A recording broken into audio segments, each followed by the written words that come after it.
we want to play better, and we know we have the ability to do it. But right now we're in strugglesville, so. But it felt like a win. We needed it, definitely. It's a cerebral answer from a cerebral-looking fella after that game there. Nick, what was the most concerning part about this Cavs' very narrow escape last night? I mean, they were terrible in the second half. It was as bad of a second half, or as bad of a half as they've played in a win. It was the worst half of basketball they've played in a win since the first half of the Knicks game you and I went to. Remember that when they were awful, they ended up coming back at the end? Right. We feel differently about games where teams play poorly in the first half and then play great in the second half. Like, that would be an encouraging sign. There's very little to be encouraged about from last night's game. LeBron, who's usually the one constant on the team, was awful. Like, he was awful by his standards, and he was below average just by really good player standards. And he had a couple perplexing turnovers late in the game. He missed his first 5 free throws of the game. Kevin Love continues to look like a different guy in games Isaiah Thomas plays in. Derrick Rose came back and looked just like the Derrick Rose from before the injury, which was an unplayable Derrick Rose. That's not a compliment. You didn't think he looked better than that? Unplayable? Man, he had 9 points in 13 minutes. I watch Rose, and I feel like of a team that doesn't seem to be good defensively, he looks particularly lost defensively, and to me, he can only get his points in transition. Like, in transition, he can get his points. Like, if Rose is a part of their rotation, I think that's a bad sign. So, no, there weren't a lot of encouraging signs to me, even though they got the victory. I thought Isaiah, in playing almost 30 minutes, was more explosive. He was more sudden. He looked like he knew what he wanted to do. Also, I felt like even though Cleveland did lose the big lead, which I don't like that, but I saw some in-game situations that I'd like to be able to see them. I saw them lose the lead late. I saw them trying to, when they had a go-to play, I didn't know what they would do with IT on the court with LeBron for the first time. They went pick and roll with LeBron and IT. So that can be a winning formula for them. So getting those reps, Isaiah getting into the lane, drawing the foul, hitting the free throws, which end up being the game winner. To me, I saw some positive things because IT was playing in critical minutes. He's almost up to 30 minutes a game. And I saw some suddenness and the half court, what they decide to run at the end of the game, I believe will pay them dividends down the road. Is the most important thing now moving forward for the Cavaliers just to get Isaiah Thomas back into game shape, in a rotation, make sure he's healthy and get him playing? Is it just Isaiah Thomas should be the focus? Well, it is. That is the primary focus. But as soon as that happens, they need to figure out a way to get the best out of Kevin Love with Isaiah Thomas on the court.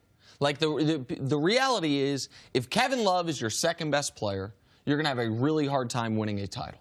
So you need Isaiah to be your second best player, and you need Kevin Love to be a very good option as your third option. And, I mean, we can show it, like Love with and without IT. The points are per 100 possessions. It's 32 to 21. His shooting percentage dips by, what is that, 15%?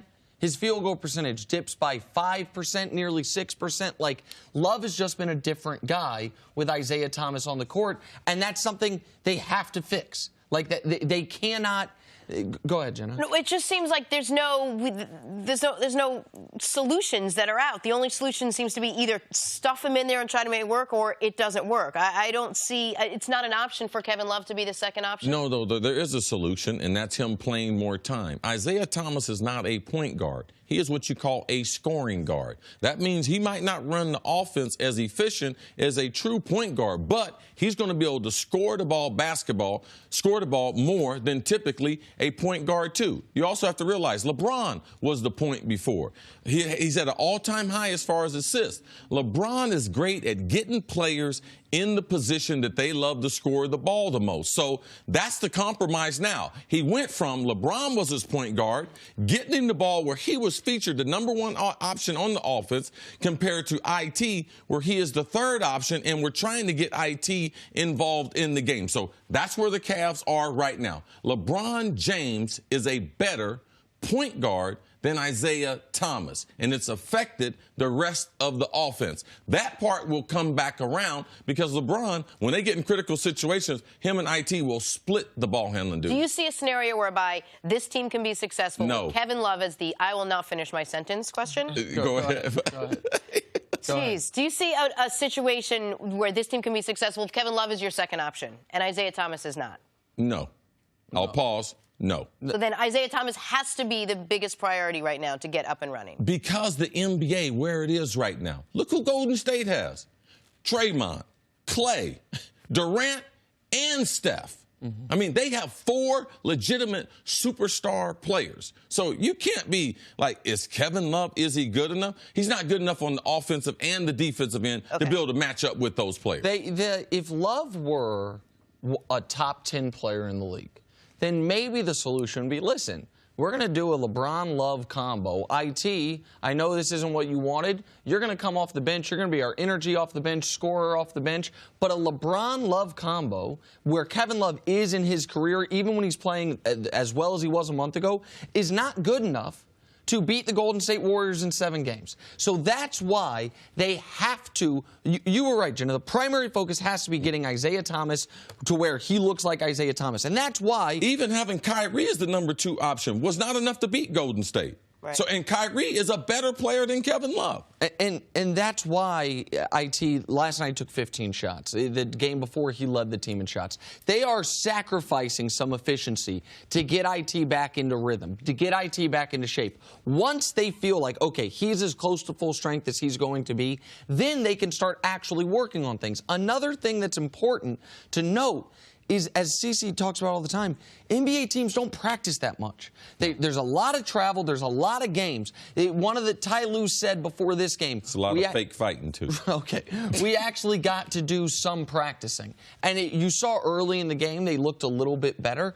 But these guys just haven't played a lot of minutes together, a lot of reps together. So as far as, the question, anything to be encouraged or the most concerning part about the game last night, the most concerning part is, while they're working through these things, they still don't have the attention to detail to hold a lead against Orlando. The thing about Cleveland is they are an old basketball team. And you could see that when they had the big lead. Young teams that are athletic, a lot like Orlando, are able to get back into the game. If they're not making their shot, people say it is a make or miss league.